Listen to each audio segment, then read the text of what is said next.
Hello friends, मैं ललित धानावत स्वागत करता हूं आप सभी का मेरे YouTube चैनल पर।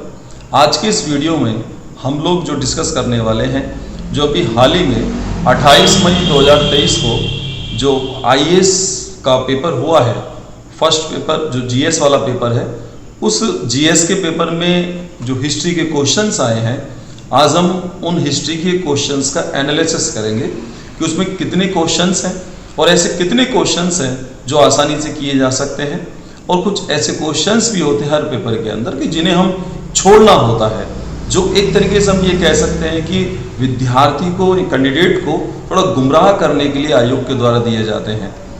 उन सभी प्रश्नों पर मैं आपसे चर्चा करूंगा आज के विषय में। तो हम लोग स्टार्ट करते हैं हमारा जो पेपर है उसको। मेरे पास जिस पेपर को मैं सॉल्व करा रहा हूँ, एनालिसिस हम लोग कर रहे हैं, वो B सीरीज का पेपर है। हिस्ट्री के जो टोटल क्वेश्चंस आए हैं वो 11 क्वेश्चंस है, 11 क्वेश्चंस उसमें हैं, जिसमें देखने में ये आता है कि 3 क्वेश्चन जो हैं वो कंसेप्ट वाले हैं और जो 8 क्वेश्चन हैं वो फैक्सेबल हैं। कहने करती है कि इसमें 8 क्वेश्चन ऐसे हैं जिनसे इतिहास में एक कैंडिडेट से एक तथ्यात्मक जानकारी ली जा रही है, यानी कि यहाँ पर स्टूडेंट जो है उसका विषय का प्रति उसका अध्ययन और उसकी जो मेमोरी है वो तथ्यों के फैक्ट्स के आधार पर ही आयोग के द्वारा ज्ञात की जाती है, जो उसको चेक करता है। कंसेप्ट जो होता है वो विषय को बड़े गहराई से जो पढ़ा जाता है उसके बारे में जानकारी जो लेता है, आयोग लेता है कि यानी कि इसका कंसेप्ट जो पावर है वो एनालिसिस पावर कैंडिडेट का किस प्रकार का है। तो उसके लिए यहाँ पर 3 क्वेश्चंस दिए हुए हैं। अभी जब हम लोग क्वेश्चंस को देखेंगे तो उस आधार पे आपको ये जानकारी मैं देता रहूँगा कि ये ऐसा प्रश्न है जो कंसेप्ट वाला है, जिससे किस क्वेश्चन से हमें बचना चाहिए, क्योंकि कुछ क्वेश्चंस ऐसे होते हैं जिन्हें हमें अवॉइड करना चाहिए। पूरे पेपर को अवॉइड नहीं कर सकते, लेकिन कुछ क्वेश्चंस को किया जाता है, उन्हीं की हम लोग बात करते हो। हम लोग स्टार्ट करते हैं। तो B सीरीज जो है उसके क्वेश्चंस को देख रहे हैं। फर्स्ट नंबर का जो क्वेश्चन है वो है कि धान्य कटक जो महासांगिकों के अधीन एक प्रमुख बौद्ध ग्रंथ के रूप में समृद्ध हुआ, निम्नलिखित में से किस एक क्षेत्र में अवस्थित था। इसके ऑप्शंस हैं आंध्र, गांधार, कलिंग और मगध।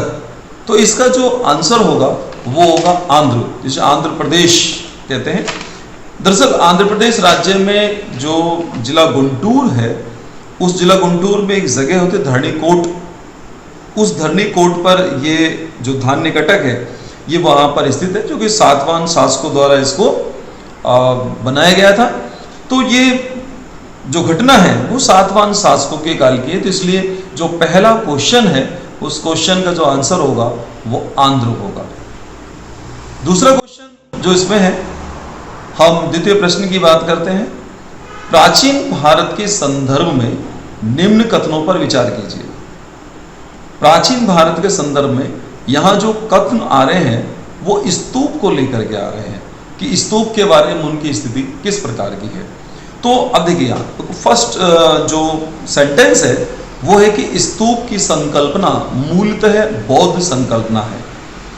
या सेकंड वाला जो क्वेश्चन है वो है स्तूप आमतौर पर अवशेषों का निक्षेपागार होता है। और थर्ड इसमें जो पॉइंट है, जो सेंटेंस है वो है कि बौद्ध जो परंपरा है, जो बौद्ध परंपरा है उसमें स्तूप एक संकल्प अर्पित या स्मारक संरचना होती है। अब इनमें क्या है, एग्जामिनर पूछना क्या चाह रहा है कि उपयुक्त में से कितने कथन सही हैं। 3 जो सेंटेंस दिए हुए हैं, इन तीनों सेंटेंस में हमें देखना है, जो ऑप्शन इसमें दिया हुआ है कि इसमें आप अपनी स्क्रीन पर भी देख रहे हैं कि केवल 1 है, केवल 2 है, या सभी 3 हैं, या इनमें से कोई भी नहीं है। तो यहाँ जो देखा जाता है इसमें, देखिए इससे तो फर्स्ट नंबर का जो हमें देखना है, इसका आंसर जो होगा वो केवल 2 होगा, क्योंकि देखिए इसमें 1 से ही हम इस चीज को पकड़ सकते हैं। रीजन देखिए क्या है इसमें। दरअसल यहाँ जो देखने में आ रहा है, यदि एक सेंटेंस पकड़ में आ जाता है तो ये पूरा पेपर हो जाता है, ये पूरा क्वेश्चन ये पूरा क्वेश्चन आपका हो जाता है। लेकिन ये थोड़े माइंड लगाने की आवश्यकता होगी। दरअसल स्तूप जो होते हैं वो स्तूप की परंपरा बौद्ध काल से नहीं है, स्तूप की परंपरा वैदिक काल से ही रही है। क्योंकि उस समय भी जो अवशेष हुआ करते थे ऋषियों के, मुनियों के, जो धर्मगुरु होते थे, उनके जो अवशेष होते, जो अस्थियां होती थी, उन अस्थियों को रख करके और उसके ऊपर एक स्तूप जिसको अर्धवृत्ताकार, जिसमें थुआ जिसको बोलते हैं, मिट्टी का एक जो अर्धवृत्ताकार से जो स्थिति है उसको बना दी जाती थी। ये परंपरा वैदिक काल से चली आ रही है। जबकि पहला सेंटेंस ये क्या बोल रहा है, ये कह रहा है, एग्जामिनर कहना चाह रहा है कि स्तूप की जो संकल्पना है वो मूलतः बौद्ध संकल्पना है, मूलतः बौद्ध संकल्पना है। तो जो मूलतः शब्द है ये यहाँ थोड़ा सा विद्यार्थी को पकड़ इसमें यहाँ करनी होगी। दरअसल ये मूलतः है तो जो वैदिक काल से ही चली आ रही है। डेवलपमेंट जो इसमें हुआ है वो बौद्ध काल के अंदर हुआ, फिर शुंग काल तक पहुंचा, आगे जो भी काल थे वहां पर जो पहुंचता रहा। तो अभी फर्स्ट सेंटेंस ही यहाँ डिस्टर्ब है। अब हम नीचे यहाँ देख रहे हैं कि देखिए केवल एक, तो केवल एक इसके अंदर गलत है। यहाँ बात की जा रही केवल दो को यदि छोड़ा जाए। अब इसके बाद सभी तीन, जब पहला गलत है तो सभी तीन हो ही नहीं सकते। अब यहाँ पर क्या, कोई भी नहीं, तो इसमें आंसर ऑटोमेटिक क्या हो जाएगा, केवल दो। इसको बोलते हैं कॉन्सेप्ट वाला क्वेश्चन। अवधारणा है, कॉन्सेप्ट है, और एक माइंड की क्रिएटिविटी जो होती है, एक अधिकारी वाले जो दिमाग की जो बात की जाएगी वो इस प्रश्न को लेकर के बात हो। और ऐसे प्रश्न जो दरअसल ऐसे विद्यार्थी जो इतिहास विषय से नहीं होते हैं उनके लिए ऐसा उस समय पढ़ते समय लगता है कि थोड़ा प्रॉब्लम क्रिएट हो रहा है हमको, लेकिन थोड़ा सा ध्यान से उसको पढ़ा जाए और समझने का प्रयास की जाए तो उससे हमें पता लगता है कि आंसर हम आराम से कर लेते हैं। तो या फिर ऐसा होता है कि यदि समझ में नहीं आ रहा है तो उस क्वेश्चन को थोड़ा सा अवॉइड कर देना चाहिए, क्योंकि कंसेप्ट वाला है, इसको थोड़ा अवॉइड कर दें। यहाँ अब देखते हैं हम लोग थर्ड वाला क्वेश्चन जो तीसरे नंबर का प्रश्न है। और तीसरे नंबर का प्रश्न है कि प्राचीन भारत के संदर्भ में कोरकई, पुमपोहार और मुचिरी किस रूप में सुविख्यात थे। दरअसल यहाँ पर इसमें इस क्वेश्चन में दो ऑप्शंस आते हैं, राजधानी नगर और दूसरा है पत्तन। इसमें आंसर दोनों बन रहे हैं, लेकिन ज़्यादातर आंसर जो फोकस कर रहा है, क्योंकि इन नगरों का जो प्रयोग, जो नगर जो लाभदायक थे या नगर जो देखा जा रहा था वो व्यापारिक दृष्टि से ज़्यादा लाभदायक थे, तो उसमें पत्तन जो है, यहाँ पर जो पत्तन रहे वो राइट आंसर यहाँ होना चाहिए। लेकिन कुछ विद्यार्थियों का ध्यान निश्चित राजधानी नगर की तरफ भी गया होगा, तो गया है तो वो सही गया है, उसमें कोई गलत वाली बात इसमें बिल्कुल नहीं है, लेकिन पत्तन यहाँ आंसर इसका होगा। फोर्थ क्वेश्चन को हम देखें, निम्नलिखित में से कौन सा एक संगम कविताओं में यथावर्णित वट किरुतल की प्रथा को स्पष्ट करता है। माय डियर स्टूडेंट्स, से थोड़ा सा यहाँ जो देखना वो ये है कि ये एक ऐसा प्रश्न है जिसे अवॉइड करना ही ठीक होता है, क्योंकि ये प्रश्न बहुत ज़्यादा विषय की गहराई तक पहुंच रहा है। अब यह तैयारी के दौरान ऐसा हो सकता है कि विद्यार्थी को वो बुक नहीं मिले जहां पर ये प्रश्न कुछ ऐसा है, क्योंकि जो गैर इतिहास जो विद्यार्थी होता है, यानी कि जो इतिहास विषय का विद्यार्थी नहीं है, वो इसे यहाँ पर करने में थोड़ा सा प्रॉब्लम करेगा, तो उसे यहाँ से उसको छोड़ देना चाहिए, एकदम यहाँ से जंप करके वो आगे निकल जाए नेक्स्ट के लिए, क्योंकि समय इसके लिए खराब हो ना करे। और यहाँ एक ऐसे जो प्रश्न होते हैं उन प्रश्नों में कभी कभी समस्या जो होती है वो इतिहास विषय के विद्यार्थियों को भी हो जाती है, क्योंकि जो अध्ययन सामग्री है, जो स्टडी मटेरियल है, वो कई बार हमारा साथ दे नहीं पाता, हमें वो चीज़ मिल नहीं पाती है जो एग्जामिनर हमसे पूछ लेता है। लेकिन इसके आंसर की चूंकि हमें बात करनी है, तो दरअसल यहाँ जो वट किरुतल जो प्रथा है तो उसमें आता है कि इसमें क्या होता था कि युद्ध में जो पराजित राजा होता था वो आमरण अनशन कर या फिर अनुष्ठानिक कार्य के द्वारा वो मृत्यु का वर्ण करता था। इसमें आंसर होगा फोर्थ। इसका लिंक कुछ जो है वो जैन संप्रदाय, जैन धर्म में जो संथारा जो परंपरा है उससे लिंक रखता हुआ है, तो ये फोर्थ का आंसर होगा इसमें, और वो होगा युद्ध में पराजित राजा का आमरण अनशन कर अनुष्ठानिक मृत्यु वर्ण करना। देखिए फिफ्थ क्वेश्चन ये है कि जो निम्नलिखित जो साम्राज्य हैं उन साम्राज्यों पर विचार करना है। पहले हम साम्राज्यों को देखते हैं वो कौन कौन से हैं। इसमें है होयसल, गैडवाल, काकतीय और यादव। ये दरअसल उत्तर भारत और दक्षिण भारत के जो साम्राज्य होते हैं ये उनके बारे में है। ये बहुत बुनियादी प्रश्न है जिसे सामान्य रूप से एनसीईआरटी की बुक यदि हम पढ़ते हैं तो वहाँ से हमें दिख जाता है। बहुत सामान्य सा प्रश्न है, क्योंकि नीचे जो बात अब यहाँ पूछ रहा है वो ये कह रहा है कि उपयुक्त में से कितने साम्राज्यों ने अपने राज्य जो है वो आधे जो 8वीं शताब्दी में स्थापित किए थे। यानी कि कहने का अर्थ ये है कि जो साम्राज्य ये यहाँ पर वो जो 8th सेंचुरी है उसमें वहाँ स्थापित हुए थे। जबकि आप ये देखिए इसका जो आंसर होगा वो होगा 4th कि इनमें से कोई भी नहीं। क्योंकि देखिए क्या है, यहाँ जो देख रहे हैं हम लोग होयसल की जो बात हो रही है वो भी 8वीं शताब्दी का नहीं है, और जो गैडवाल है वो भी नहीं, वो 11वीं शताब्दी के करीब का है। जो यहाँ आपके आ रहा है काकतीय वो भी यहाँ जो 11वीं शताब्दी के करीब आता है, और ये जो यादव है वो 12वीं शताब्दी के करीब रहे हैं। तो जिससे ये सिद्ध हो रहा है कि यहाँ पर कोई भी आंसर इसमें नहीं आ रहा है, तो आंसर इसके अंदर 4th होगा। लेकिन प्रश्न का आंसर तो होगा और वो होगा 4th के लिए इनमें से कोई नहीं। हम नेक्स्ट वाले क्वेश्चन की ओर चले, और नेक्स्ट क्वेश्चन लिटरेचर को लेकर के है, साहित्य को लेकर है, जिसमें प्राचीन भारतीय इतिहास के संदर्भ में निम्न युग्मों पर विचार कीजिए। और इसमें साहित्यिक रचना है, साहित्यिक उनकी कृति है और उनके रचनाकार के बारे में बात की जा रही है। पहली रचना है देवी चंद्रगुप्तम जो आती है, और यहाँ पर इसमें जो दिया हुआ है उसके साथ आंसर के तौर पे जो एग्जामिनर कह रहा है वो कह रहा है विल्हण। जबकि आप ये ध्यान रखिए देवी चंद्रगुप्तम जो रचना है वो विशाख दत्त की है। तो इट मीन्स ये हुआ कि ये सेंटेंस यहाँ पर गलत है, क्योंकि वो ये पूछ रहा है कि कितने युग्म इसमें सही है। तो ये वाला जो युग्म है वो युग्म इसके अंदर क्या है कि गलत है। दूसरी रचना है यहाँ पर हमीर महाकाव्य।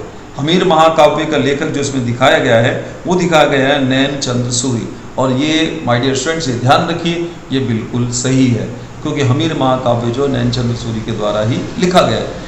तीसरा जो यहाँ लिटरेचर वो है मिलिंद पनोहो। तो मिलिंद पनोहो जो ग्रंथ है इसमें यहाँ पर दिया हुआ है नागार्जुन, जबकि इसे लिखा है नागसेन ने। तो इसके जो रचयिता है वो नागसेन है, इट मीन्स ये गलत है। और चौथा जो ग्रंथ है वो है नीति वाक्यामृत। तो नीति वाक्यामृत का जो लेखक है वो सोमदेव सूरी। तो आप ये ध्यान रखें कि ये बिल्कुल सही है।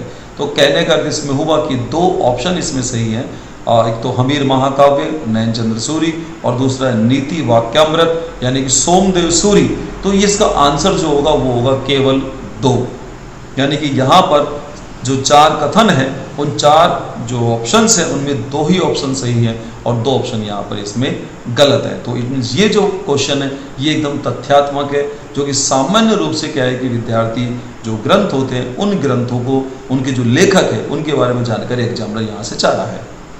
यदि वो इन्हीं ग्रंथों में और गहराई में जाता तो वो कंसेप्ट स्तर पर आ सकता था, लेकिन ये यहाँ पर अब आंसर ओनली फैक्सेबल है, जो कि ज़्यादा टफ नहीं है, बहुत नॉर्मल है।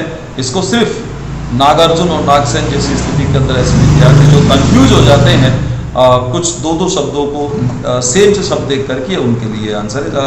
शायद एग्जामिनर यहाँ से उनको बाहर निकालना चाह रहा है।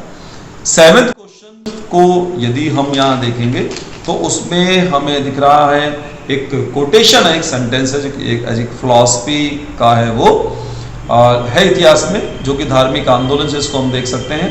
इसमें कि आत्मा केवल जंतु और पादप जीवन की संपदा नहीं बल्कि शिलाओं प्रवाहित जलधाराओं और अन्य अनेक प्राकृतिक वस्तुओं की भी जिन्हें अन्य धार्मिक संप्रदाय जीवित नहीं मानते। उपयुक्त कथन जो है वो प्राचीन भारत में निम्नलिखित में से किस एक धार्मिक संप्रदाय के मूलभूत विश्वास को प्रतिबिंबित करता है। तो यहाँ है ऑप्शन में बौद्ध परंपरा, जैन परंपरा, शैव परंपरा और वैष्णव परंपरा। यहाँ आप देखेंगे कि यहाँ दरअसल एक ऐसे विद्यार्थी जो इतिहास विषय से नहीं रहे, जो खासतौर पे सिविल सर्विस की तैयारी के लिए इतिहास विषय को पढ़ते हैं, उनके लिए थोड़ा प्रॉब्लम यहाँ हो सकता है। स्टडी मटेरियल हो सकता है कि वहाँ तक उसकी अप्रोच विद्यार्थी की नहीं हो पाए। तो ऐसे ये जो क्वेश्चन कंसेप्ट और जो अध्ययन की जो गहराई है उसके लिए आयोग यहाँ चेक करता है, तो इसको विद्यार्थी को उसे छोड़ना चाहिए। यहाँ से जब अभी तक हमने देखा 2 प्रश्न ऐसे हो जिन्हें छोड़ने के लिए बात मैंने कहा है, बाकी प्रश्नों के आंसर आराम से, उनके जो उत्तर वो आराम से दिए जा सकते हैं। तो इसका उत्तर जो होगा वो जैन परंपरा, इसमें सेकंड ऑप्शन इसमें आएगा। यहाँ 8th क्वेश्चन की हम बात करें तो 8th क्वेश्चन होता है कि विजयनगर साम्राज्य में साम्राज्य के इनमें से किस एक शासक ने तुंगभद्रा जो नदी है उस पर एक विशाल बांध निर्मित करवाया था और नदी से राजधानी तक कई किलोमीटर तक की लंबी नहर भी बनवाई थी और कोलिया का निर्माण भी यहाँ करवाया था।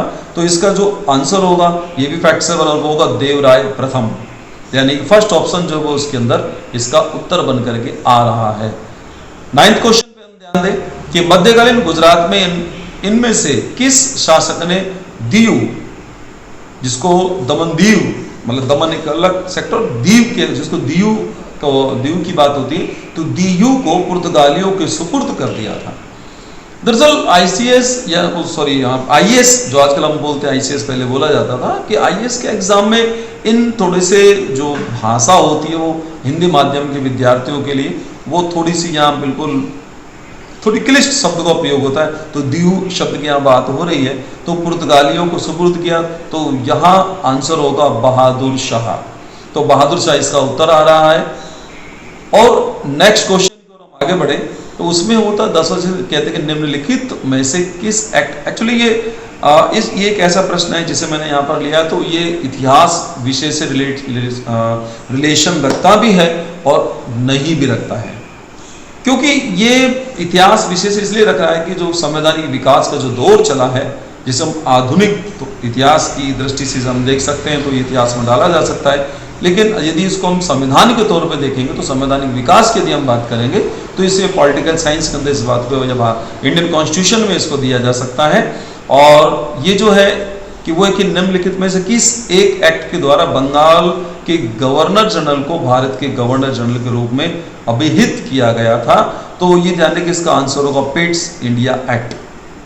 तो पिट्स इंडिया एक्ट जो आया था, उस पिट्स इंडिया एक्ट में एक बात यहाँ भी थी कि बंगाल का जो गवर्नर जनरल है उसे भारत का गवर्नर जनरल बनाया गया था। तो ये बिल्कुल एक सिंपल क्वेश्चन है और आईएएस की तैयारी, सिविल सर्विस की तैयारी करने वाले विद्यार्थी के लिए बहुत नॉर्मल प्रश्न होता है। यदि बाई चांस ये उत्तर नहीं आया है, किसी का गलत हुआ है, तो आप ये मानिए कि वो कहीं ना कहीं पढ़ने में दिक्कत कर रहा है। अब जिस प्रश्न पर मैं जिक्र जो कर रहा हूँ वो जिसका नंबरिंग मैंने यहाँ सीरीज का 11वें नंबर पे दिया है, बट बी सीरीज के अंदर ये प्रश्न जो 62 पर है और 62 पर जो प्रश्न है ये उसमें है कि निम्नलिखित युग्मों पर विचार करना है। इसमें स्थल है और वो स्थल किसके लिए जाने जाते हैं उसको देखना है और उनमें से ये बताना है कि इसमें कितने युग्म इसमें सही है। तो 3 युग्म इसमें 3 सेंटेंस दिया हुआ है। एक बेसनगर जिसे शैव गुफा मंदिर ये बता रहा है, जबकि ये गलत है क्योंकि बेसनगर जो है वो गरुड़ स्तंभ के लिए प्रसिद्ध है, तो इट मीन्स ये गलत हो गया है। और इधर आ रहा है दूसरा भाजा। भाजा जो है पुणे महाराष्ट्र के अंदर है ये, और पुणे महाराष्ट्र में भाजा जो बौद्ध गुफा मंदिर ये बिल्कुल सही है। और तीसरा है सित्तनवासल। सित्तनवासल जो है जैन गुफा मंदिर ये बिल्कुल सही है, जो कि कावेरी नदी के किनारे तमिलनाडु स्टेट के अंदर है। तो यहाँ जो आंसर होगा वो आंसर होगा केवल 2। अब जिस नेक्स्ट क्वेश्चन की मैं बात यहाँ पर कर रहा हूँ वो बी सीरीज में 61 नंबर पर आपको मिलेगा और उसमें कुछ पुरातत्वविद जो रहे हैं उनके नाम दिए हुए हैं, जिसमें Alexander, Longhurst, Robert swell, James Varghese, और इनके लिए जो उत्तर होगा जो पूछा गया है, संबंध जो इनका पूछा गया है वो पुरातात्विक उत्खनन से आएगा, क्योंकि सारे इतिहासकार ये उत्खनन करता रहे हैं, इतिहास से इनका संबंध रहा है। इसका जो उत्तर होगा वो होगा पुरातात्विक उत्खनन। इस प्रकार हम ये देख रहे हैं कि इसमें टोटल लगभग 11 क्वेश्चन जो लिए गए हैं वो क्वेश्चंस 12 क्वेश्चन जो इसमें लिए गए हैं वो 12 क्वेश्चन लिए गए हैं आपके इतिहास से। यदि एक प्रश्न को हम लोग हटाते हैं जो संविधान के अंदर भी आ रहा है, यानी कि पॉलिटिकल साइंस जिसको हम लोग बोल सकते हैं, और जो इतिहास में भी आता है, यदि उसे हम यहाँ से स्किप करते हैं तो 11 क्वेश्चंस हो जाते हैं, और यदि उसे हम ऐड करते हैं तो इसका अर्थ होगा कि यहाँ पर 12 क्वेश्चंस हो जाएंगे। तो यहाँ जो कंसेप्ट वाले क्वेश्चन है वो है 3। यदि 3 क्वेश्चंस जो कि यदि विषय की गहराई की यदि जानकारी नहीं है तो वहाँ पर विद्यार्थियों को इसको अवॉइड करना चाहिए। तो ये हमारा आज का जो वीडियो जो डिस्कस कर रहा था वो था, इस वीडियो क्लास के अंदर हमने बात की IAS में होने वाले GS जो फर्स्ट पेपर जो रहा है इसके अंदर इतिहास के इन प्रश्नों पर। फिर किसी दूसरी क्लास के लिए हम लोग मिलेंगे आपसे, तब तक के लिए नमस्कार, धन्यवाद।